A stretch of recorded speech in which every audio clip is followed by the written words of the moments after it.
representation here tonight and some public. Who do we want to start with? We'll start down there with our student representative.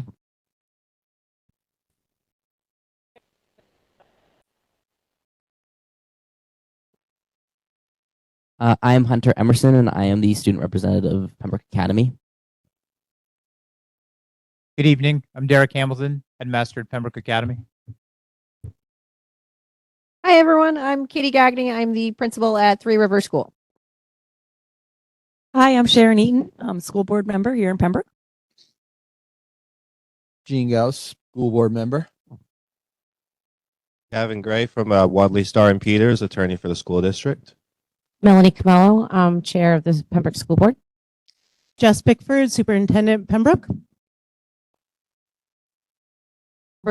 School board member. Ken Nivison, I'm a school board member. Wendy Gary, the principal at Pembroke Hill School. Sandy Valine, secretary. Thank you, everyone. All right, the first thing we're going to do is number 2, our public hearing on open enrollment discussion forum, and I will call the public hearing to order at 6:33.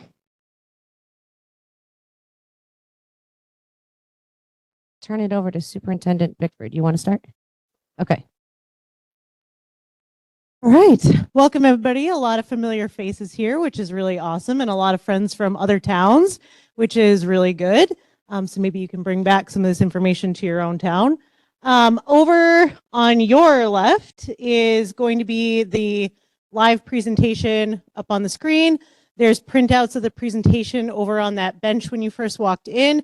And then after the meeting tonight, we will share this out, the presentation out probably tomorrow morning with online so everyone can access the presentation as well.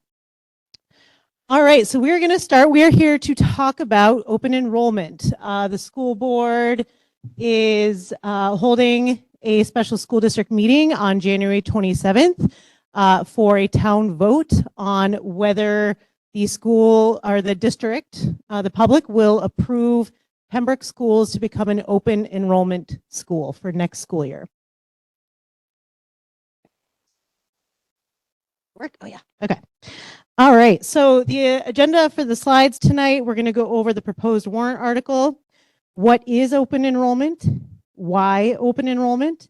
Pembroke's enrollment history, Pembroke's future enrollment projections, declining enrollment factors, what are the options, the potential and the unknown variables, that is, and again, the proposed warrant article. All right, so what is open enrollment? Oh, did I skip one? Yep. The proposed warrant article. So the proposed warrant article at this point is, shall the Pembroke School District vote to designate Pembroke School District, including Pembroke Hill School, Three River School, and Pembroke Academy as open enrollment schools pursuant to NHRSA 194D, with enrollment limitation continuing to allow all 100% of its eligible resident students who are not already admitted under the area agreement to attend all Pembroke schools as assigned, and to admit non-resident students under its open enrollment program up to the following maximum enrollment numbers. Pembroke Hill School, up to 50 non-resident students. Three River School, up to 80% non-resident or 80 non-resident students. Pembroke Academy, up to 194 non-resident students, and further to limit the number of its resident students who may attend open enrollment schools located outside the district to 0%. Little caveat at the bottom is just to give you an indication that the numbers above, the 50, 80, and 194, represent 25% of the total enrollment of our K-12 schools. So what is open enrollment? Because that was a whole lot of legal jargon in that warrant article. What open enrollment schools accept not only students from its district, but districts from other towns that want to come to an open enrollment school. There is a law, the New Hampshire state law is Title 15, Chapter 194, D1, provides this definition: an open enrollment public school, open enrollment school, or open enrollment program means any public school in addition to providing educational services to pupils residing within its attendance area or district, chooses to accept pupils from other attendance areas within the district and from outside the district. So what that means is that if we were to become an open enrollment school, we can accept students from other towns and other schools to come to our Pembroke schools, Hill School of Three Rivers and Pembroke Academy. And there's the law, RSA 194D, that allows us to do that. All right, so why open enrollment? So there's 4 different kind of categories on this slide. Pembroke enrollment trends. At its peak several years ago, Pembroke School District had 1,877 students enrolled. This was in 2004-2005 school year, with 1,040 students at Pembroke Academy of that total 1,800. Since then, it has steadily decreased by 31% to 1,297 students this school year, the 25-26 school year, with 704 students at Pembroke Academy. So clearly our enrollment has declined over the last, well, it's been longer than 10 years, but the last 10 years for sure. Other open enrollment schools, currently there are only 2 schools in the state that are open enrollment. That's Franklin Schools and Prospect Mountain Academy, or Prospect Mountain High School over in Alton. They are the only 2 open enrollment schools currently in the state of New Hampshire. Future potential. With Pembroke adopting open enrollment, there is an opportunity to increase our enrollment numbers, which could help extend programming and opportunities for students due to potential revenue increases. So some of our area agreement schools are familiar with open enrollment already because they have felt the opposite impact of open enrollment. They've had students leave to go to an open enrollment school that's currently open enrollment. And what that has done is it is taking those tuition dollars away from Pembroke Academy and therefore increasing the tuition rate of everyone left behind who still attends Pembroke Academy. So your tuition rate is rising for all the other students that are left there because your bottom line budget doesn't change for 10 students leaving. You're still going to have the same need broadly throughout the schools, even if 10 students leave. So that same budget number has to be shared between a smaller amount of students. And so that is one of the real impacts that we're currently feeling with open enrollment from one of the 2 schools that I had listed below or before. Choice, stability, and opportunity. Open enrollment is one way to increase student and family choice. It also is a way at trying to stabilize the tax rate over time by bringing in additional revenue. There's also great opportunity to build future programming with revenue and continue to bring in additional students. So you notice at the warrant article we presented earlier, the exit number, so students allowed to leave Pembroke, was set to 0. And the board felt, and they can correct me if I'm wrong, but setting that number to 0 when we start will allow us to figure out if we are able to attract students first, increase our revenue, and then if at some point we're able to meet the goals that we set, then we can readdress and see if we're able to increase that 0% to allow some students to leave if we're able to bring in additional revenue. All right, a closer look into Pembroke's enrollment history. So the data that I have, that I looked at to kind of represent this picture started 25 years ago. We have data collected every year from what enrollment has been for Pembroke. So back in 2000-2001 school year, our K-8 enrollment was 831 students. PA's enrollment was 954 students with a total of just over 1,700 students in total. In 2010-11 school year, K-8 had 756 students, PA had 927, and the total was just over 1,600 students. Fast forward to current year, which we just talked about a little bit ago, K-8 is down to 593 students, PA is 704 students, with a total of just over 1,200 students. Pembroke future enrollment predictions, which was a large factor into wanting to pursue open enrollment. It should be noted that these numbers that I'm going to talk about are absolutely projections. They are not set in stone. They were based on if nothing changed and we just looked at our current enrollment as it is and moved students up through the grade levels, and then the grade levels that fell before. So as kindergarten moved up, we just took an average of what kindergarten enrollment has been and made the average the new incoming number to represent what enrollment potentially would look like. So 27-28 school year projection of K-8 enrollment would be around 560 students. PA would be around 740 students with a total of just over 1,300 students. 2030 to 2031, we would be looking at somewhere around 520 students for K-8 and PA just shy of 700 students with a total of 1,200, again, just above that. And then 10 years from now, 2034 to 2035, K-8, we'd be looking at around 495 students, PA around 653, with a total of 1,148. So needless to say, we see a picture of continuing declinement in enrollment projections. That does not paint a picture of stability and a steady tax rate moving forward, because that you're still going to have students with very similar needs 10 years from now. What you have now, we're still going to have the same students in our building 10 years from now, especially in our K-4 grades as they move up. So we need to do something to bring in additional revenue, or we are going to be hurting even more. You are going to be hurting even more as taxpayers to bear that burden of that cost to educate students if we don't do something to bring revenue in.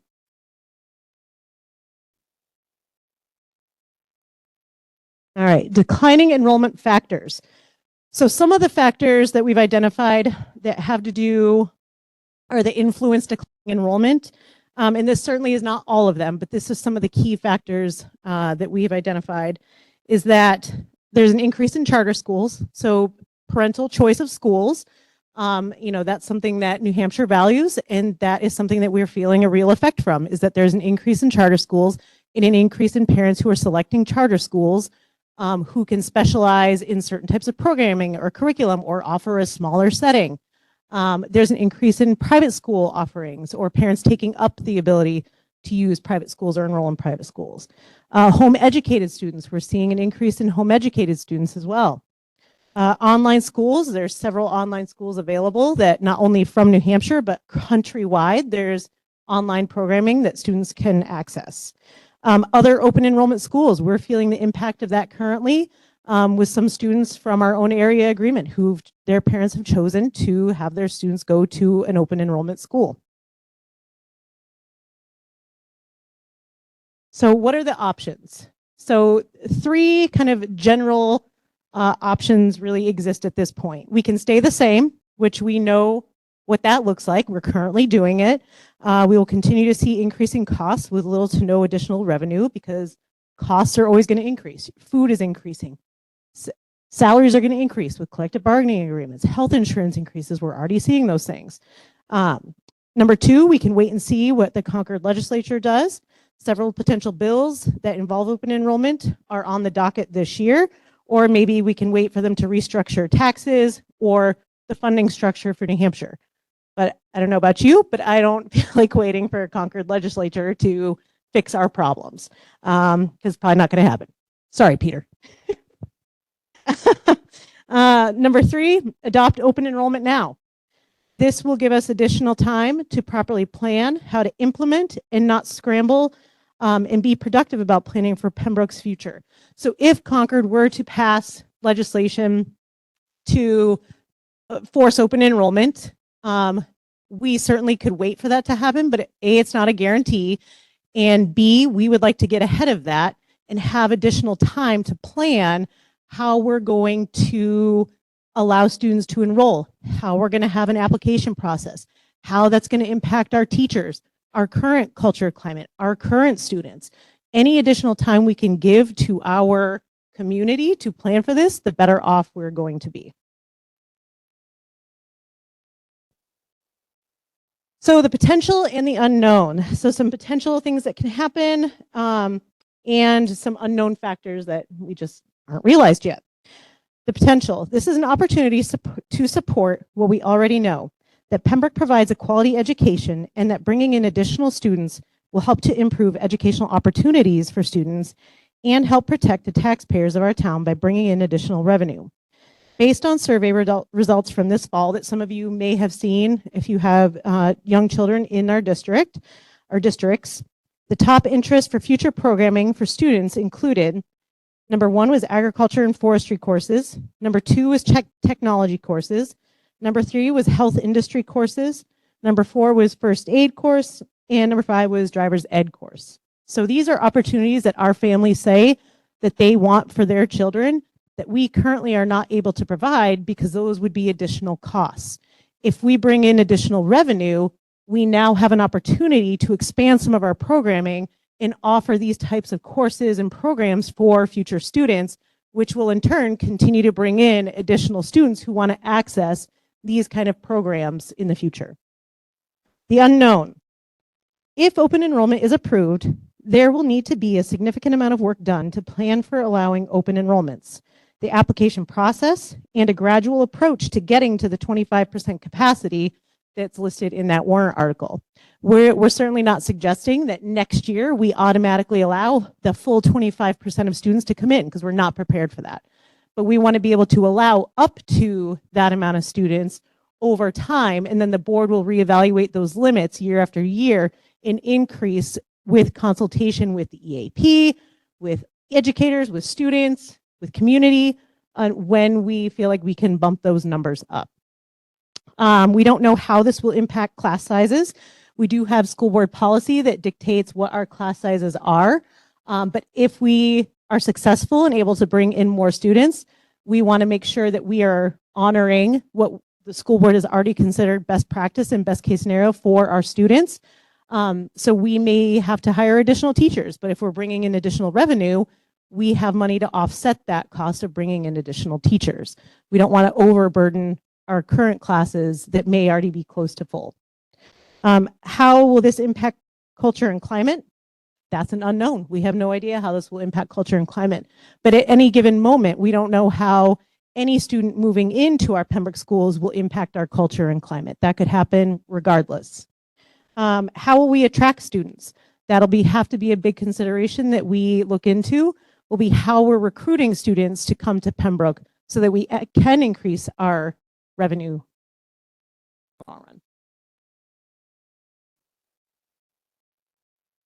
All right, so to reiterate the proposed warrant article, shall the Pembroke School District vote to designate the Pembroke School District, including Pembroke Hill School, Three Rivers School, and Pembroke Academy as open enrollment schools pursuant to NHRSA 194D, with an enrollment limitation continuing to allow all 100% of its eligible residents who are not already admitted under the area agreement to attend all Pembroke schools as assigned and admit non-resident students under its open enrollment program up to the following maximum enrollment numbers: Pembroke Hill School up to 50 non-resident students, Three Rivers School up to 80 non-resident students, Pembroke Academy up to 194 non-resident students, and further to limit the number of its resident students who may attend open enrollment schools located outside the district to 0%.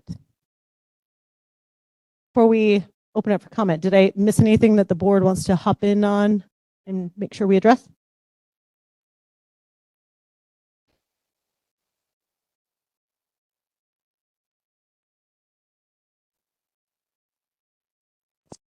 A lot of information to soak in. There's also an additional fact sheet that I handed out that may just give you a quick snippet or answer or insight into some questions that you may have. I think it's a back and front 2-pager that's got a lot of information on it as well. But certainly happy to try and answer any questions that you may have regarding open enrollment and how that might impact Pembroke.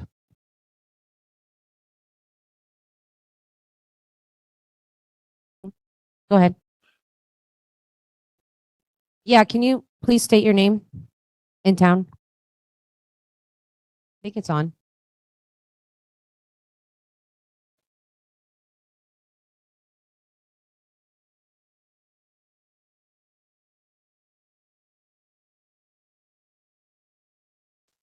Jerry Fleury, 21 Kimball Street, Pembroke. Simple question. The language of the warrant article is very specific as to the number of students that are allowed to come in and allowed to leave. At some point, if those targets need to be amended, does this mean it will require an additional warrant article to change that? Or will the Pembroke School Board have the authority to make those changes? Yeah, so if specific numbers are in the warrant article, we will have to do another warrant article to adjust those numbers up. So, but in the RSA, you do have to set a specific number.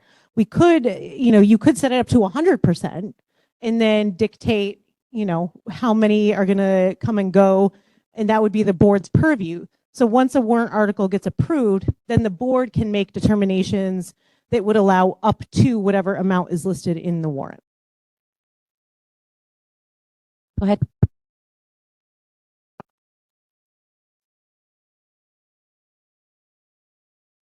Sue Seidner, Pembroke. I just have two quick, well, one might not be quick, but I wanted to know if any of the other schools in our SAU are doing this, or maybe even thinking about it. And secondly, if we didn't have open enrollment and 10 of our children decided to go to Prospect Mountain, what would be our responsibility to them? Those are great questions. So your first question around, are any of our schools, any of our other schools within the area agreement considering this? So yes, I believe everyone has had the conversation or beginning of conversations regarding open enrollment within our area agreement. So everyone is having those conversations. I think everyone's kind of at a different stage in the game. I think ultimately Pembroke has the greatest risk if we don't do something because of our high school, because that is our biggest source of revenue, and that's where all of our SAU is contracted to go through the area agreement. And so that kind of leads into your second question, is that if we don't set our limit to 0, if we don't adopt open enrollment, then anyone can leave. And we have no control over who's coming and going, and we can't stop them from leaving. There's already been court cases that have litigated this and made that determination, essentially saying that you can't prevent a student from leaving to go to another open enrollment school unless you have adopted the open enrollment rule and established yourself as an open enrollment school and set your exit number to 0. So yes, so it's okay.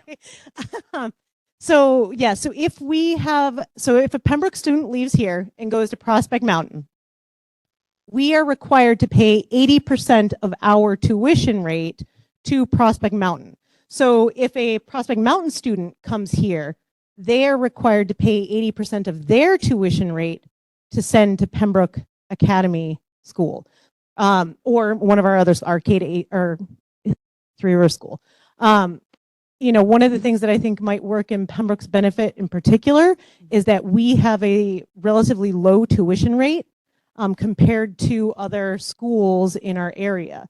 And so a lot of the other schools will have a higher tuition rate. So them paying us 80% of their tuition rate is likely going to be higher than what our current tuition rate is.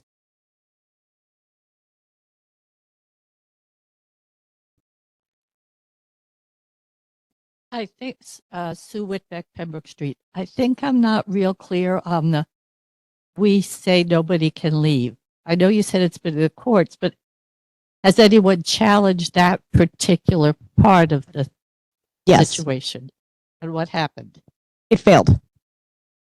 So that has been tried up to the Supreme Court level and has failed, and has been proven that the authority remains with the parent to choose to send their child to an open enrollment school, unless that school has adopted through the voting body to limit their students who leave to 0. Yes, that's in the law. RSA 194D allows for that to be 0.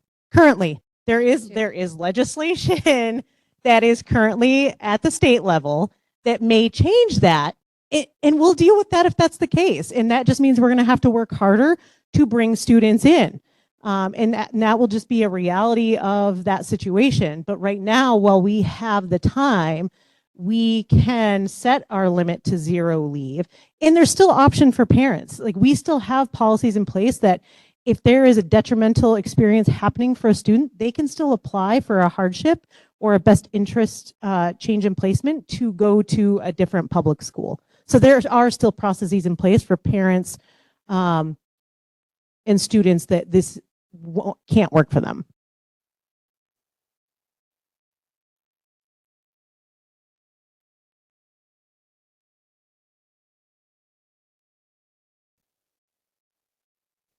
We don't disagree with you, which is why we're trying to be a little proactive about this. I feel like we're already a little behind the game, but we're trying to be as proactive as possible because we don't want to wait for Concord to make a decision for us, which they're already on that trajectory to do so.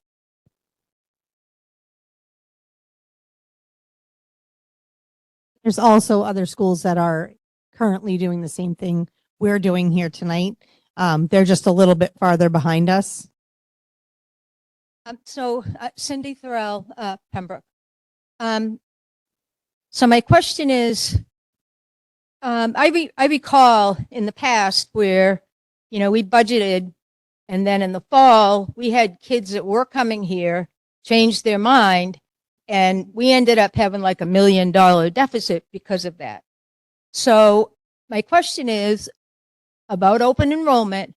How do we know who's going to come, and when can they make that decision or decide to come in September, or in September decide, oh no, I don't want to go there anymore? I mean, how's that going to be controlled?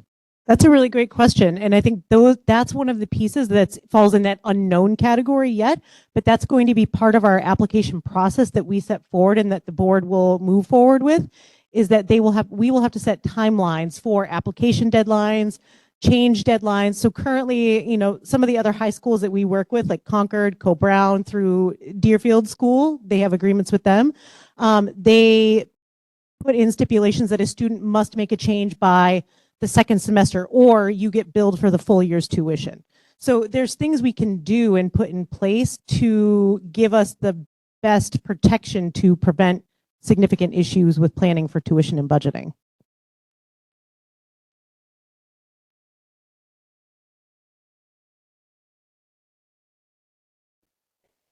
Under the statute, there's also a limitation on how many times a student can change schools throughout a year. They can only do it once. So that doesn't completely eliminate the risk, but it does mitigate it somewhat. They can't just hop back and forth. Because right now that'll affect our budget, because obviously you're doing your budget now. You don't know what's going to happen in September. The other question I have, did you say that there were kids from Pembroke now that are going to other schools? So what will happen to them? They're going to another school under open enrollment, and now you're saying 0 kids from here. So now what's going to happen to those kids? Yeah, so there's a little nuance there. So the students that currently are attending other open enrollment schools aren't actually residents of Pembroke. They're from one of our other area schools. So Epsom, Chichester, Allenstown. They're from one of those towns who would come to PA under our area agreement, but they have chosen to go to Prospect Mountain instead of coming to PA. So we wouldn't really have grounds to force them to come back to PA, and this only applies to Pembroke. So each one of the other towns in our area agreement have to pass their own open enrollment policies to prevent their students from going elsewhere and facing a double budget burden by not only paying tuition somewhere else, but having their remaining tuition for students that are left here at PA increase because they have less students coming here. So each town has to adopt their own policy. So this open enrollment policy only has to do with Pembroke residents. Okay, thank you. Also, to add on that, this is more for future reference. It's not applicable to Pembroke now, but under the statute, if you have students open enrollment in another district and you reduce that threshold, the students are allowed to continue into that school until they reach the highest grade.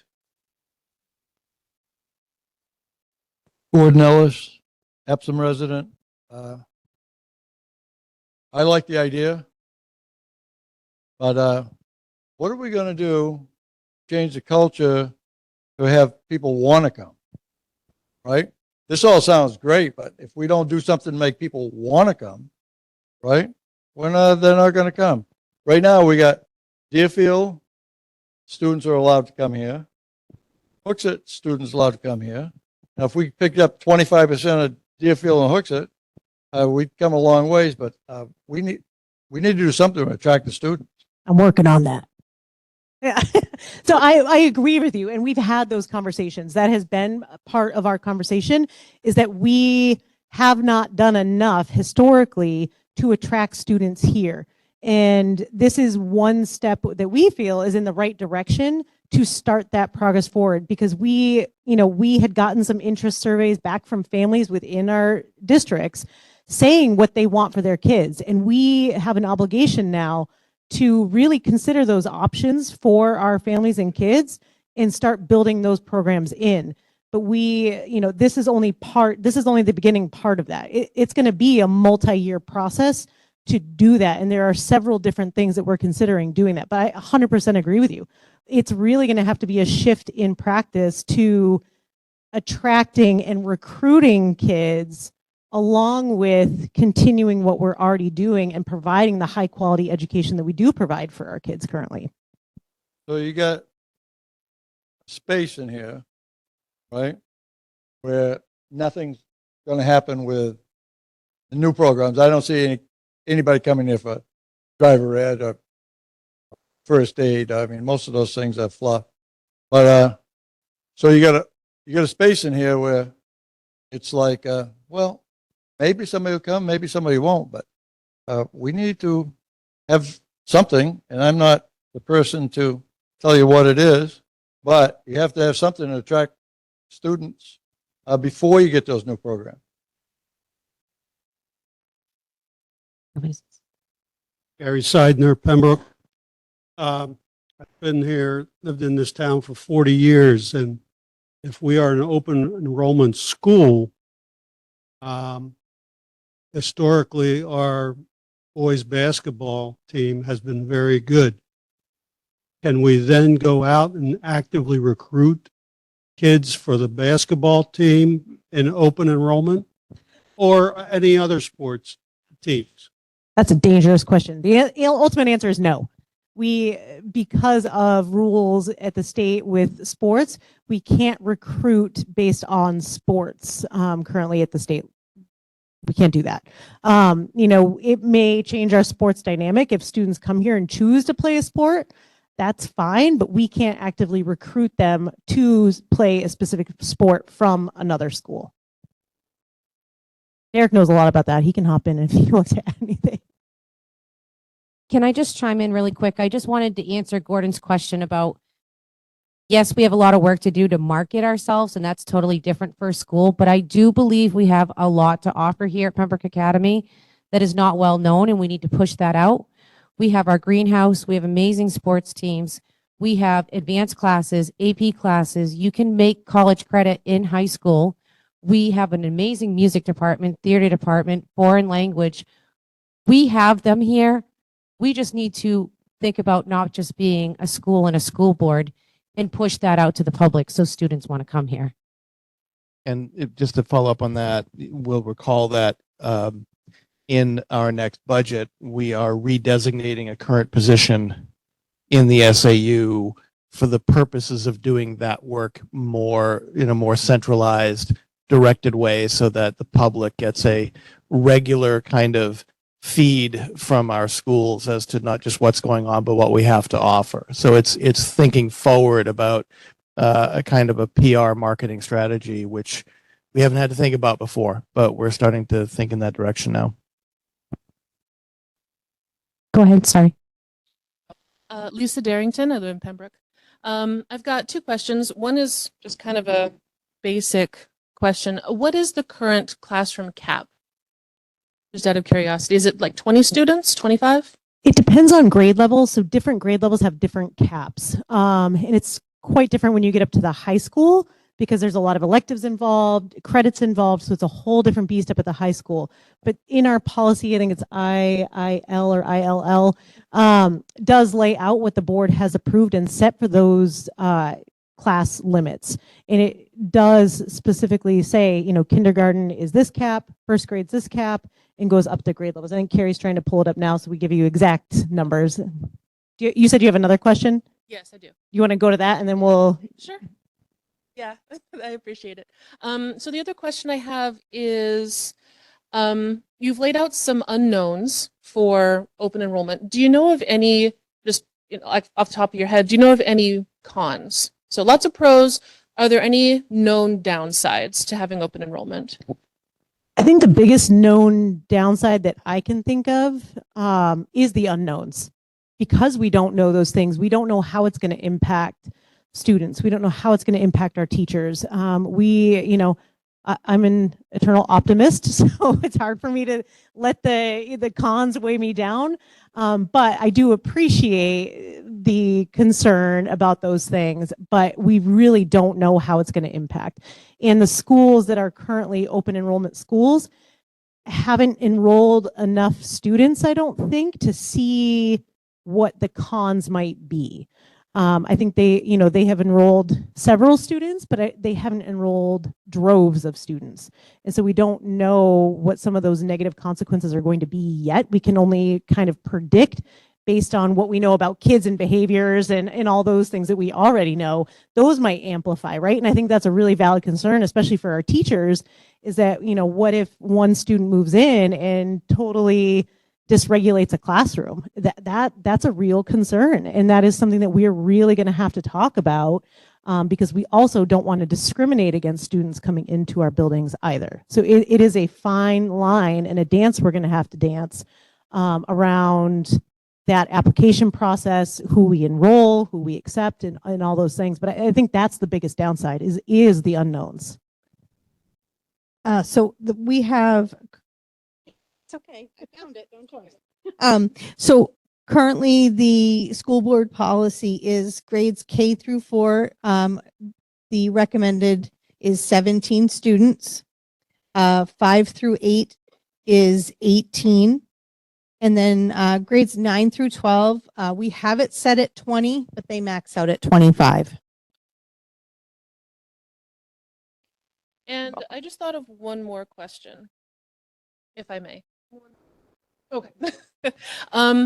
So the students that have left and gone to other schools, do we know what it was about those schools that attracted them and made them want to leave this school or district to go elsewhere? Unfortunately, we do know. We know what we were told. We were informed that there was things that families didn't like about a dress code that we did or didn't have here. That there was other things that were told to these families about our current status of people and how they dressed or how they acted in the building.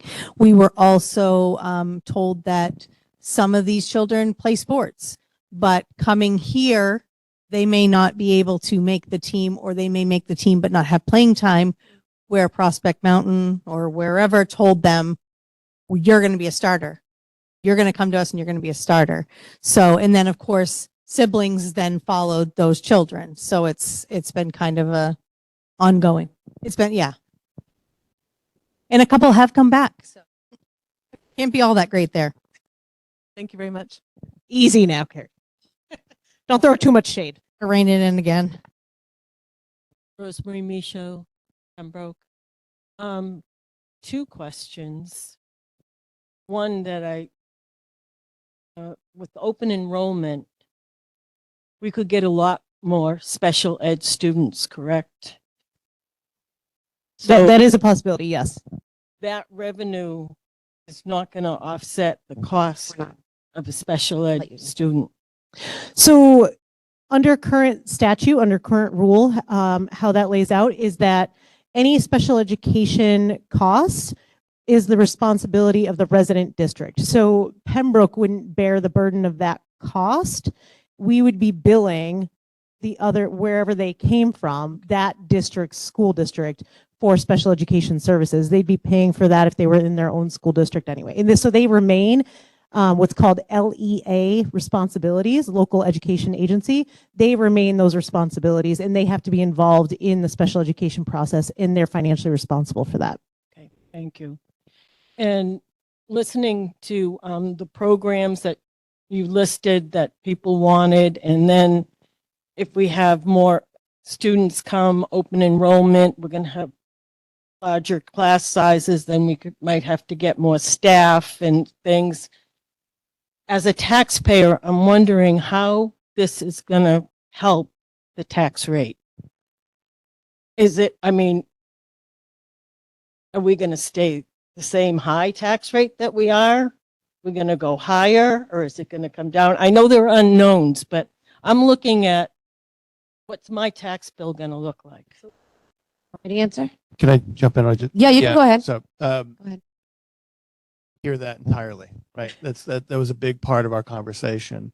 And one of the commitments we've made here is to ensure that whatever we take in, we are using existing capacity so that we are not necessarily in the business of saying we're going to build it and hope they come, because that's a burden on the taxpayer that we simply don't want to do. And I would take this opportunity to say the driving force here, there's kind of this two-pronged thing. On the one hand, there might be opportunity to bring students in.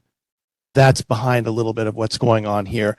The primary concern for me, I'll speak only for myself, was we need to take a do no harm approach to our current outlay in our current schools by setting that outflow number at 0.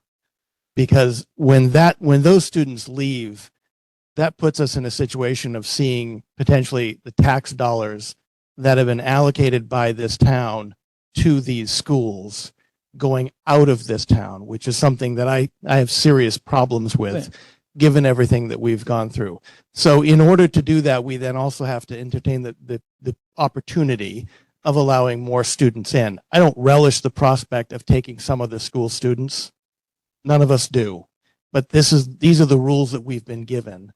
So our perspective is to allow students to come in, but not do so in a way that then puts more of a burden to add capacity in various areas so that it would effectively negate any benefit. Right. Well, that's what my thing is. So that's certainly so our many, then right. increasing this, the budget gets higher, Right. higher, and Right. my taxes Right. still go up. Right. So our commitment is to ensure that we do not add capacity under this kind of an agreement. That's our perspective on. At least I believe that's our perspective. Yeah.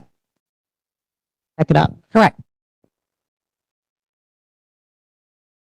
Sue Whitbeck again. I know that the sending town would be responsible for special education, but would our team, the people who are dealing with those kids, have quite a bit to say about what their education is here? Or if we say we can't do this, you need to, they need to be placed elsewhere.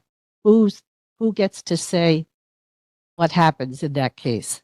Yeah, so it's the same process that exists currently, which is a team process. So both parties would have a say in that. So, the teachers, the educators, everyone involved, the team here would be the ones really kind of driving that plan. But the sending school is ultimately the authority to distribute those funds and say, yes, we agree, we're going to do this. If we have a student who has needs that we can't meet, that's a reality. That's a reality we face now, when sometimes we just can't meet the needs of a learner in our environment that we have, or by creating a new program and they have some significant needs. And we do have to send them to a specialized school to help that student. And we would still have that opportunity to do that within this new structure. What if we did think we could meet their needs, but with additional support, and the other town just said, no, We don't want to pay that. So again, there's processes in place for that that are set up by the state and legislation. So we could, take them to the state. There's hearing officers involved. We could have mediations. Like there's a whole set of processes involved to help teams when they get to an impasse. I just would not want to think that our staff was put in a really untenable position.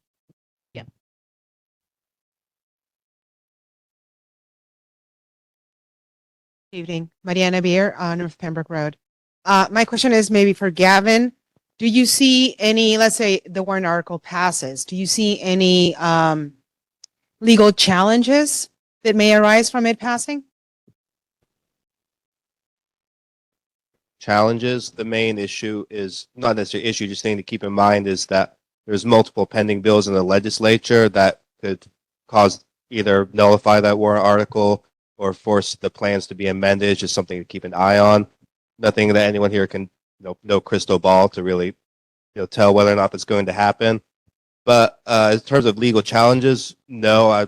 My opinion is that the warrant article as drafted is legally valid if it's approved by the voters, and anything else is just a policy call.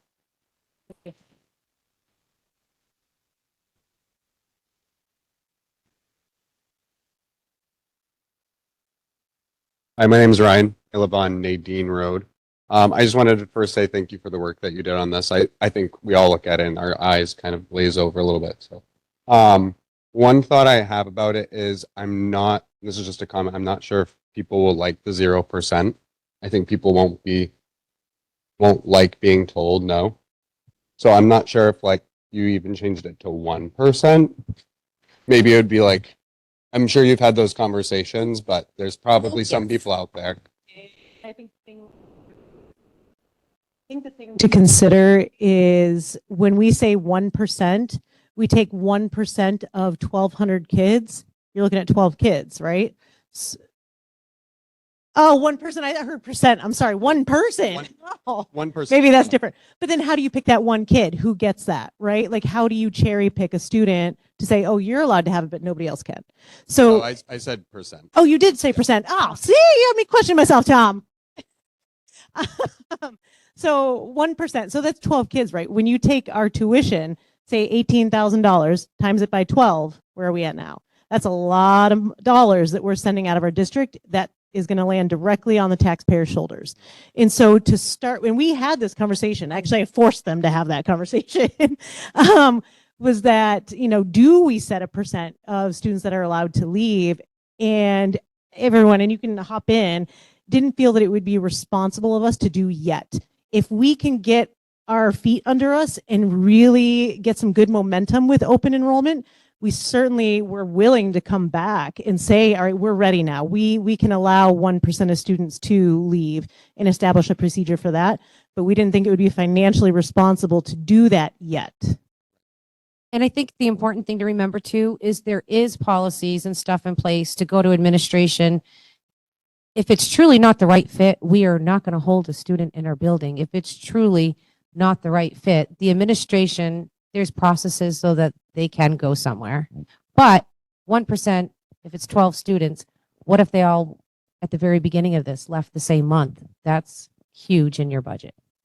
And can the taxpayers change the warrant article as it's written at town meeting?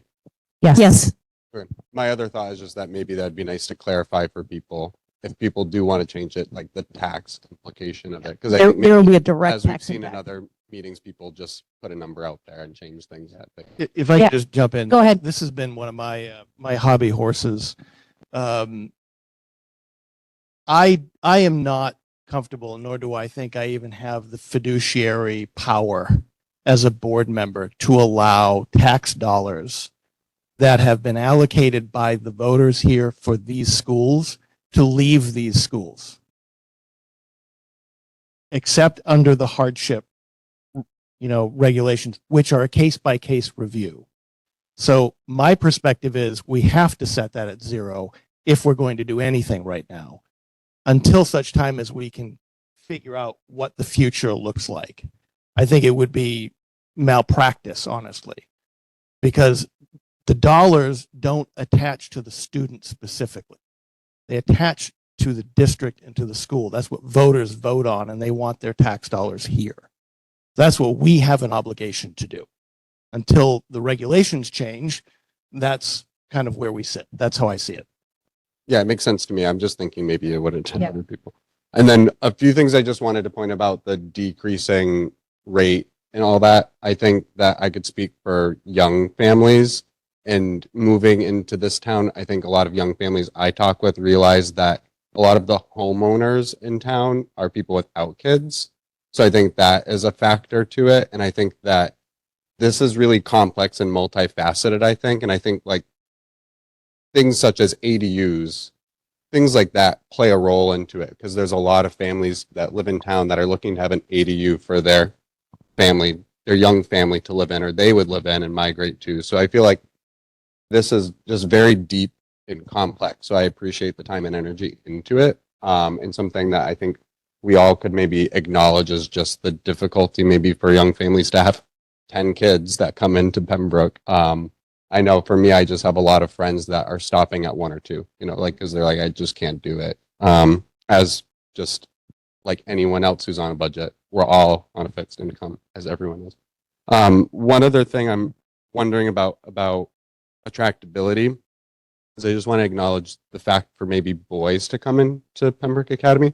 And I saw the forestry thing, and I thought that was really interesting. And I think something that we could highlight is maybe our woodworking that we have here.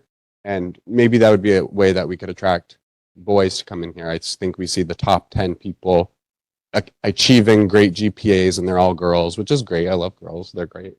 But just something else to think about how we could maybe attract young boys to come to the high school other than just sports. Like maybe there's like an outdoors aspect that we can offer for education. That's all I have.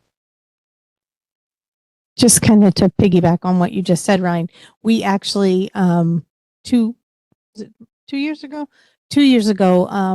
we have a lot of amazing teachers here at PA, but one of the science teachers came to us and proposed a new program that incorporated a lot of help from some UNH students, and built an entire life science type of course where it's some forestry, some kind of fishery, kind of targeting those students who may not necessarily want to go to college to be an accountant, or they want to be a game warden, or they'd like to do something, you know, as a park ranger or something. So that's just one example of what we've got, you know, what we're working on. And, you know, we need to attract students, and we know we need to attract those students, but this is our first step to be able to attract those students and be able to add those new programs that are going to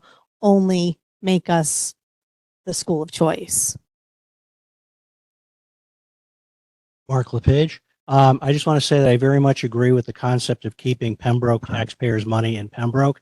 And just from a reference standpoint, putting on my budget committee hat, the 12 students is about 16 cents on the tax rate.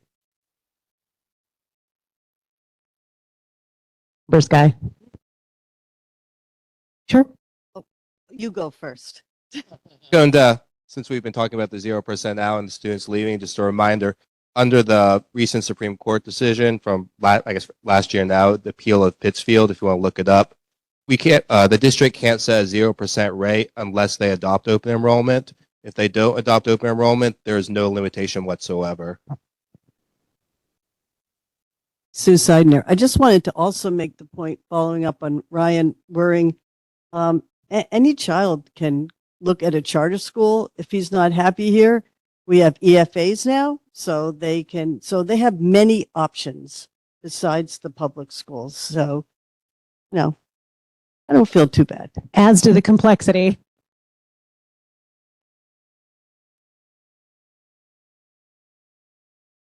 Cindy Menard, I live at 15 Pembroke Street, graduate of Pembroke Academy.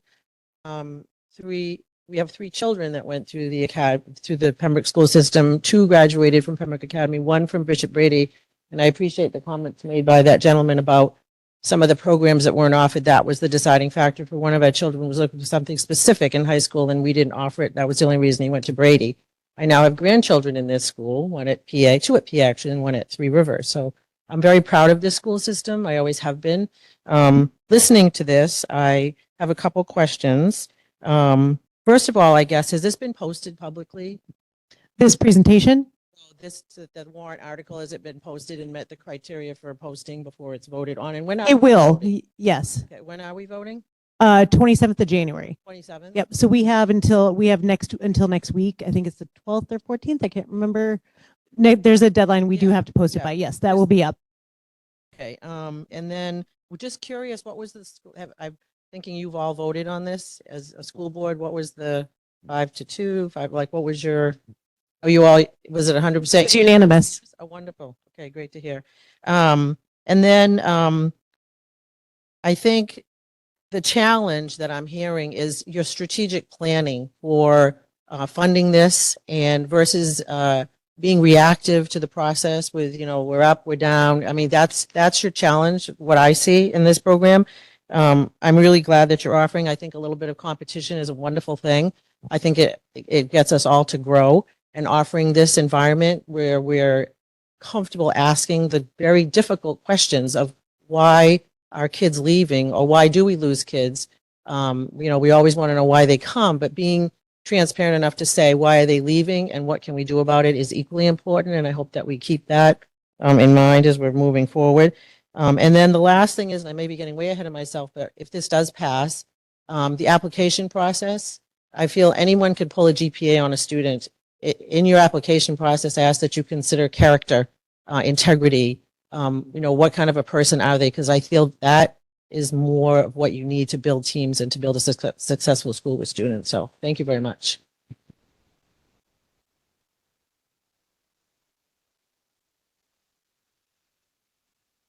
If I may, what was the thought process of having the grammar school included in with the high school in this process? I'd be interested in that, since we have a grammar school. So Let me I'd like to know what your thought process was, so we can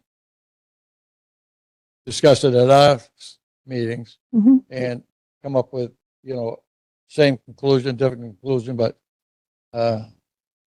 So the second question, Yeah. totally unrelated to that last question, is if all the schools go open enrollment, then under these articles, nobody can go anywhere. Well, and that's one of the things that is going to hit this year is that all public schools become charter schools and they're all open enrollment. So I guess we'll wait a couple months and see what happens. But as far as like including all of our schools, I think we all agreed, and then Carrie, you can go after. There have been some calls and there has been words in our communities of surrounding districts of younger children who did want to come to our elementary school and middle school. And this would be an opportunity to allow that to happen if we adopt open enrollment. That's okay. Pretty much what Melanie said, but also we have had families who have, oh, I wish I lived in Pembroke. I wish I could find a house in Pembroke because I'd rather have my kid at your school versus where they are. We have a large number of our teachers who tuition their kids in because that they want their children to be in these districts.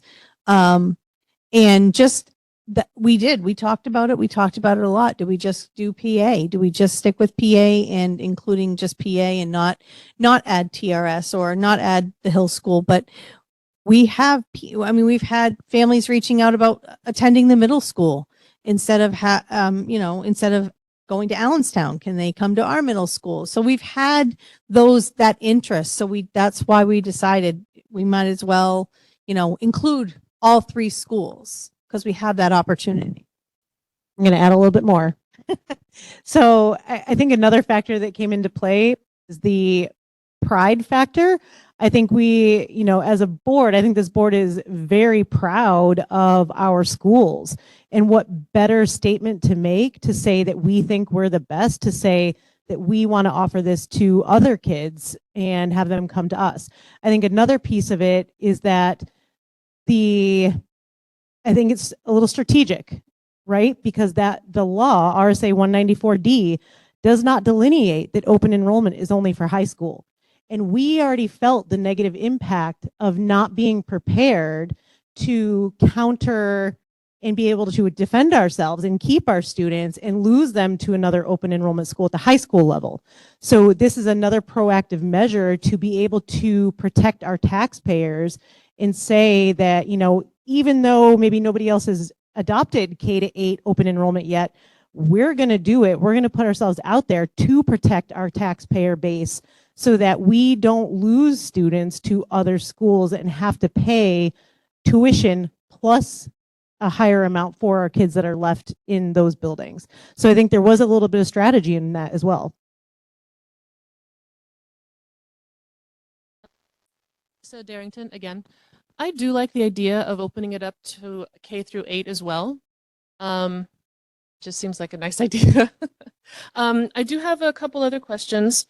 If this does pass and you guys are looking for, one of the unknowns you mentioned was how will we attract students? If we have ideas for how to do that, how can we share those?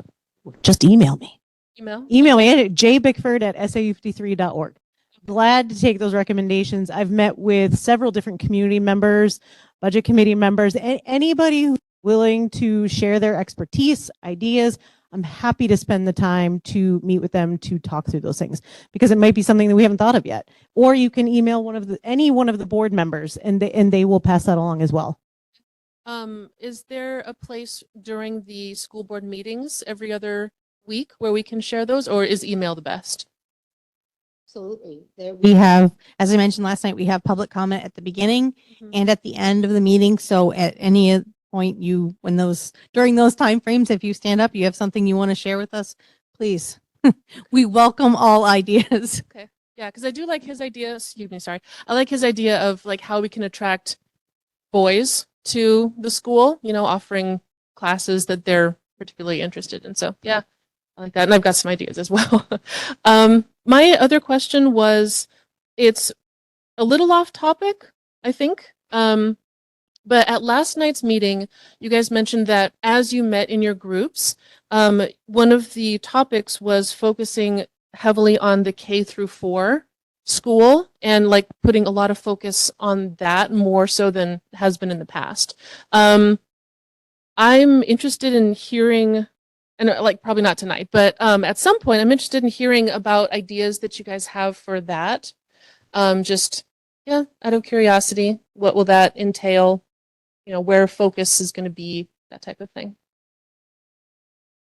I'm happy to, I think maybe we can do that at a board meeting and kind of spend some time specializing on what we're doing K-4. Wendy, she doesn't like to brag about what they're doing over there, but she needs to. So we can force her to brag about some of the initiatives and things they're doing and what we still need to do and what we need to continue working. Because the idea is the more you put in K-4, the less remediation you're going to need later on. So if we are putting out competent grade level students by the time they reach fourth grade, I realistically, like, well, again, I optimist here, right? It should be a easy breezy time the rest of the time because then you're just teaching content. You're not going back and trying to teach reading to somebody who's in 7th or 8th grade. And then it's behavior on top of them getting remedial support and things like that. And obviously that's not, you're always going to have students with disabilities. You're always going to have students who struggle, but that doesn't mean that we still can't do more in K-4 to potentially reduce the need as they get older. Yeah. And those were the two areas that I was thinking of as well as reading, reading comprehension and behavior. Yep. Well, in reading, I mean, it's school. Reading isn't everything, even mathematics. You're going to have a harder time in mathematics if you're not a fluent reader. So reading is so crucial to our kids. And it's the only way long-term to really reduce your costs throughout is the more you can do in that K-4 environment to put out kids who are more equipped and ready to be learners. It's your only way to reduce costs long-term. And I think that might be a nice way to attract students and families to come here is if we can say our K through 4, we've got, the highest reading, like at grade level reading percentage of any school around. We're going to get there. That'd be nice. Yeah, I think that'd be a good selling point. Then middle school will really love us because we're sending up kids. High school will be a cakewalk, right? Yeah. Thank you. Dream world. Jerry Fleury, I was wondering, I look at your agenda for later this evening and I see you're going to be discussing warrant articles. And I wonder if you've discussed a fallback plan. Suppose you have your special district meeting and you lose by 2 votes. Would you consider placing that warrant article along with all of your others to get a second bite at the apple? And then you'd be able to withdraw that warrant article? Does it mean enough to you to, and I'm not sure if that's a valid strategy, but I think it is. I don't know. You can have the vote on this at any time of the year. There's no scheduled time when it needs to be done. They may need to redo the hearing on it because that has to be done with the time frame before the vote, but otherwise you can schedule it any time of the year. It would change when it would come into effect though, because it always comes into effect July 1st following the vote. So let's say the vote happens again after July 1st, the district would have to wait another year. And we did, to these guys' points, we did touch on that a little bit. So that may be a strategy that is considered, is that if we don't get the votes in January, we might regroup and restructure and try again in March. So just on that subject, since you're on it, so how do you educate all the other people in Pembroke that are not here tonight on open enrollment and what it means to them and their taxes, to make the right choice for them, their taxes, for everything else? Yeah, I almost couldn't be here tonight because I had a conflict, and thankfully that's got, changed because I wanted to hear it, and I'm just amazed that there's so many people that don't. I mean, maybe whatever. So that's just a comment. But the vote in January. I mean, is the vote in January opposed to March because you want to get a decision made in January, or? Yeah, there's a few different reasons. So, one of the main reasons was that we know stuff is coming forward from Concord, right? And we felt like it would be in our best interest and our students' best interest to give us the most amount of time to be able to plan and prepare and inform the community, prepare our teachers, prepare our students. And if we wait for legislation to come forward from Concord, we may be looking at April, May, June before we know where that's headed. And then we get something imposed on us that leaves us a couple months during the summer to scramble and figure out a plan. If we wait until March, we could have waited until March to do this, but then we lose a valuable amount of time that we can have to plan and prepare. So really it was trying to get ahead of where we see things coming down the pike from the state, from other schools. There's other schools right now who are also doing special meetings for open enrollment.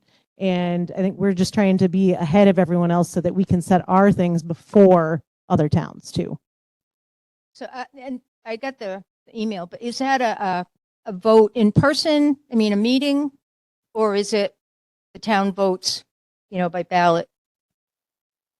Well, it's just like the March meeting, except for there will be one thing on. Yeah, we won't be there for hours. So they will tell your friends. So so there's room for discussion and all that stuff there. Okay, great. That helps my question. Although, I was at the meeting last night too. And what is 1% of the population? And I don't even have like kids. I'm here because I'm a taxpayer, and my taxes on top of my doubled assessment are killing me. So I'm not getting on that subject. But I don't even have kids. They haven't gone through any school system. But I care because I had a good education. And I think every single kid, no matter if they're bright, if they're not bright, if they need special needs, which could be a lot of different things, it's not like a disability. They should have an education, the same opportunities as every other kid. That's my opinion only. And that's why I come to these meetings. Anyway, I'm totally off subject. Okay. Oh, and in terms of my education, not to point out to anybody, but if they'd allowed women, girls in woodworking when I went to high school in 1970 to 72, I hate to put that out there, I would have been in there. I mean, my education path, my career path did not follow like the normal path. So I would like to see girls. I'd like to see a lot of students, a mix of students, great basketball players. So what thing about special education? I just had one more question. So how do you because I was at the meeting last night and commented about special education. One of the state reps, was indicating that the state doesn't have any money. Well, they used to have money because they used to give us money for special education and transportation. And I know that because that's when my taxes started going up. We had huge discussions at the school meeting, town meeting. So, so for special education, in terms of kids coming from another school, how do you, unless they go specifically out of the school district and they pay for it, the other town, are they paying the whole thing? Are they paying 80%? And if they stay, within the school and they're getting help that they need, how do you quantitate the cost of that so that, they're getting what they need, but we're not additionally burdened by more cost? Additions up in our accounting office at the SAU. So we have we can calculate an hourly rate pretty much for any staff. It's a little legwork, but we can do it. And so particularly for special education, we do that always because we do bill currently. So we have some students here from Hooksett. If one of them needs special education services, we send a bill to Hooksett and they pay that bill. So we already have a breakout of hourly rates for special education teachers, speech pathologists, occupational therapists. We have a whole breakdown for special education because that's really where we do have to do hourly billing. So we already have formulas in place and a way that we do that currently. Just have another comment, and this probably affects me and one other person in this room. I live over at Littlefield, and I'm quite sure that you know the situation. There's overflow parking, and nobody in the town, the police, the fire, the road people, nobody, because specifically I've been face to face with them at a meeting talking about this. They can't find any other place for them to park except on the public town road at Littlefield. And right now, I mean, it's full. When they come down and go around, I don't know who's been there, but you come in and then you go around a corner and you can't see. And that, in the summertime, that's not so bad. But in the winter, it's really dangerous because you're trying to see around to see if anybody's coming. And it's a long distance. So if you got it's not safe. So my question is, if you have more kids coming from another school, which they're going to be driving, most likely, I'd like to get on the record that you need to find more parking because we don't want more kids parking on our street because it's dangerous.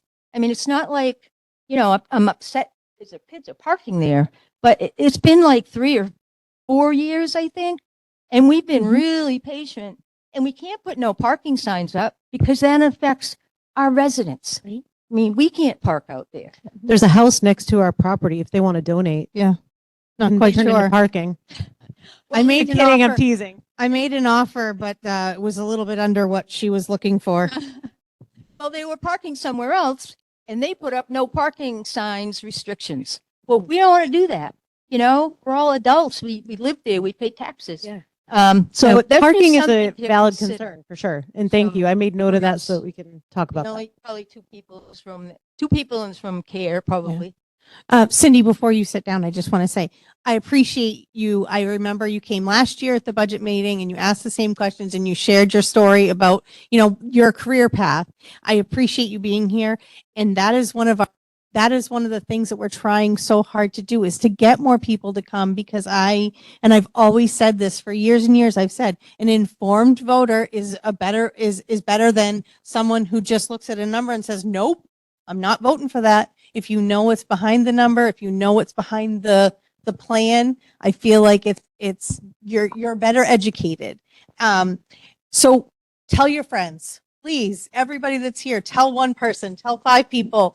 We're trying to get the information out. We're trying different things. We're trying, putting it on different places than we have before to make these announcements that these meetings are coming up. But we're still, as you can see, and I'm loving this, because usually school board meetings, Jerry might be here, Mark might be here, but we don't see a lot of people in the audience. So this has been wonderful tonight. I appreciate all of you for being here tonight and last night. Well, I'm glad to hear that it's a meeting, because the people that care will be there to vote.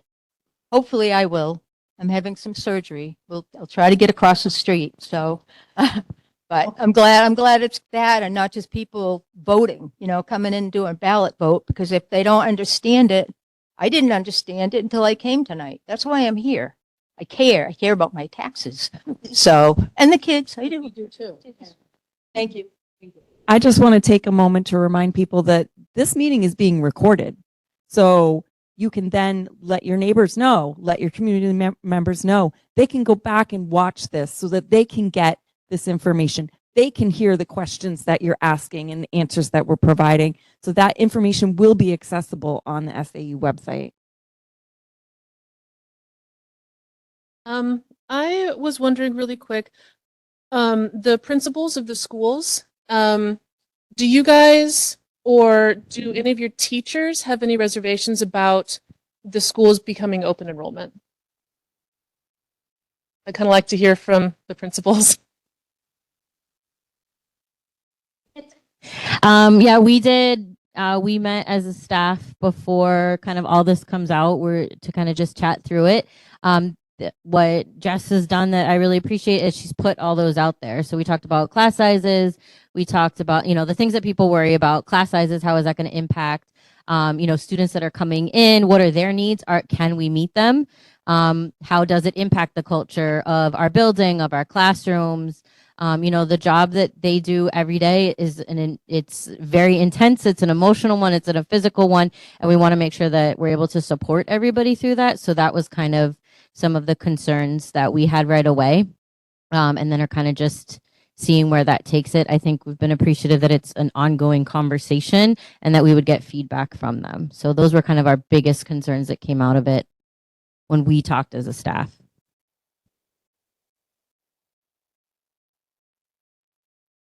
I would say same feedback from the middle school. Class size is obviously a huge concern. What that looks like, and then student need, as far as the kiddos that do end up coming to our school from another town. How does that fit into the resources we currently have? Is there going to be resources that we don't have that those kiddos need? So I think it's all the unknowns that we already are thinking about. I think those are kind of present across all stakeholders. I think, to be frank, this has been a rapidly evolving situation over the past couple of months since the Supreme Court made the decision that it did in late September. And what I appreciate is the school board's openness to considering new ideas and how we can proactively approach this. They've been collaborative with our school administration and our team, asking us what our needs are, what our capacities are, what our teachers need. It's not something we've openly discussed as a faculty yet, just given the unknowns that Jess shared earlier. But I don't believe that the school board or our SAU is going to put us in a position where there are more kids or the types of students in our schools that we're not able to support with the resources that we have in place. So I appreciate the collaborative nature of the folks that we're working with. We've also been communicating back and forth with our teachers union reps. So trying to keep them informed and shared some of the frequently asked questions with them for their review and kind of feedback. So trying to keep, those bodies apprised of what's going on and them sharing some of their concerns as well. We do have a couple teachers in the room. If you don't mind, we might pass the mic to them for just a little bit of information or a little bit of an opinion. Everybody doesn't mind. If you're feeling brave.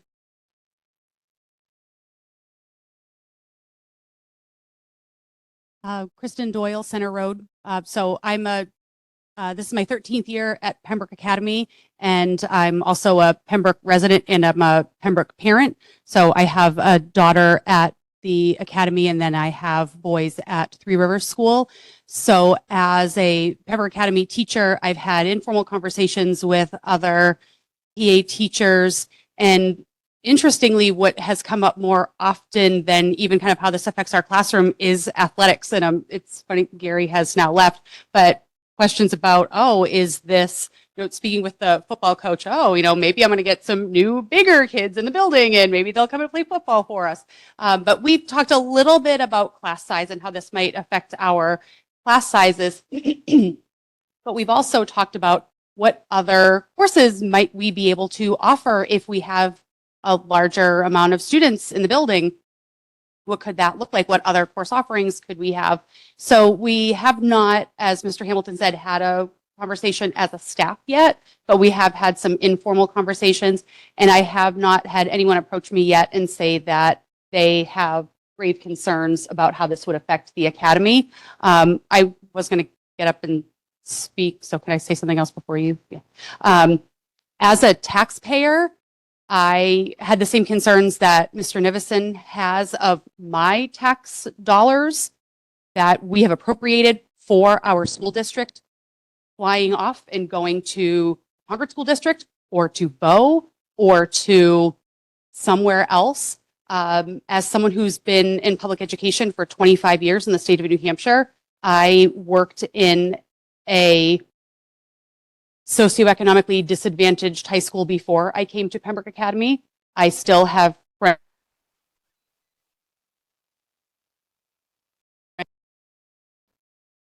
Their school not adopting an open enrollment policy. That there are smaller high schools in the state of New Hampshire that will not survive these new policies if they don't have an open enrollment policy. So I am very thankful that our school board is being so proactive in getting ahead of this to ensure the survival of, but also keeping our tax dollars in the town of Pembroke. So thank you very much as a parent first, a teacher second, and a taxpayer third. My name is Liz Aquazap. I live in town. I have 2 kids at Three Rivers, 1 at Hill School, and I currently teach at Hill School as well. I echo a lot of what Kristen said. Overall, I think it's a very positive thing. As a teacher, I think my only one small worry is if we get an influx of students with high needs, but it sounds like it's going to be a slow roll and not just all of a sudden a huge. So it sounds like they already have plans in place for that. So I do feel like it's a positive.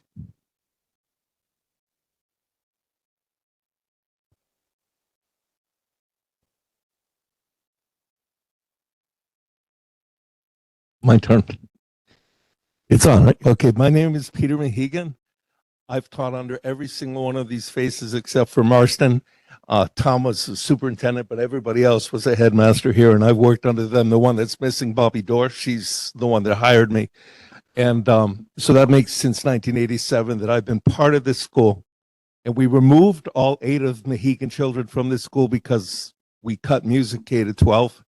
In the early 90s, when music was restored K to 12, every single Mahegan graduated from here.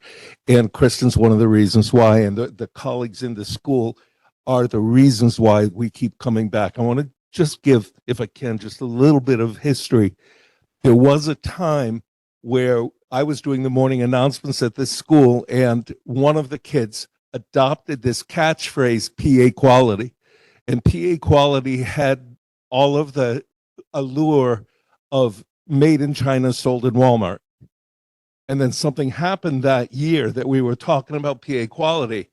A woman named Beth McFall took Pembroke cheer squad to state championships for the first time in 20 years.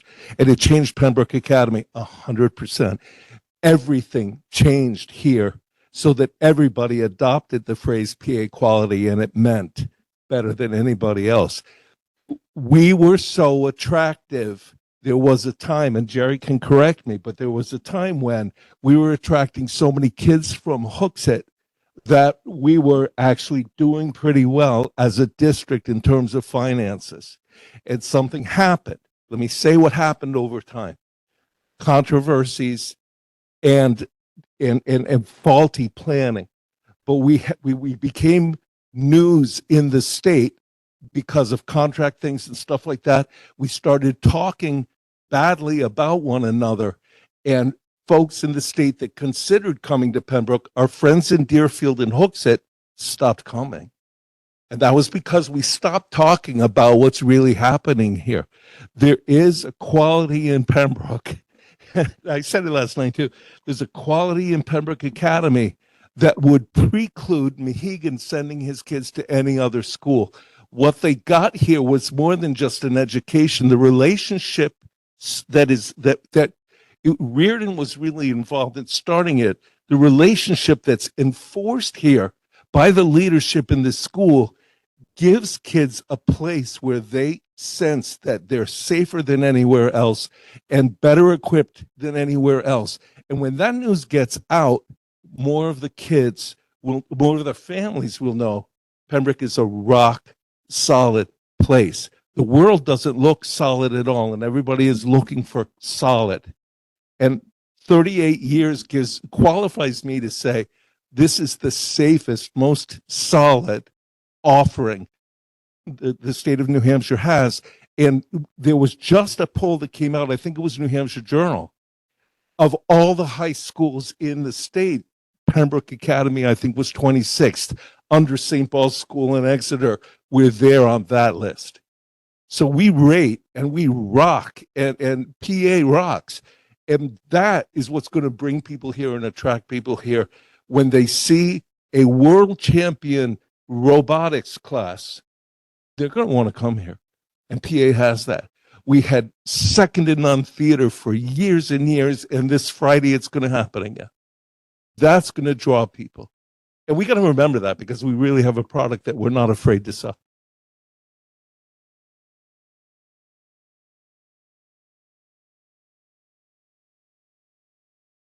Are you all questioned out? I know.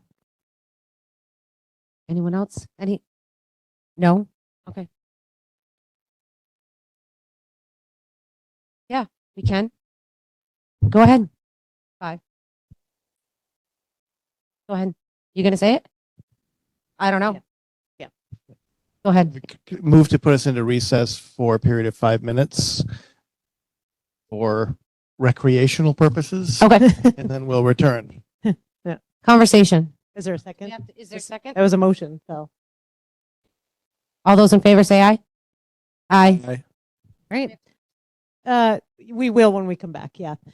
Thank you, everybody. If you're heading out now, when we come back, we'll recess formally the public hearing and then go into our regular board meeting. Thank you.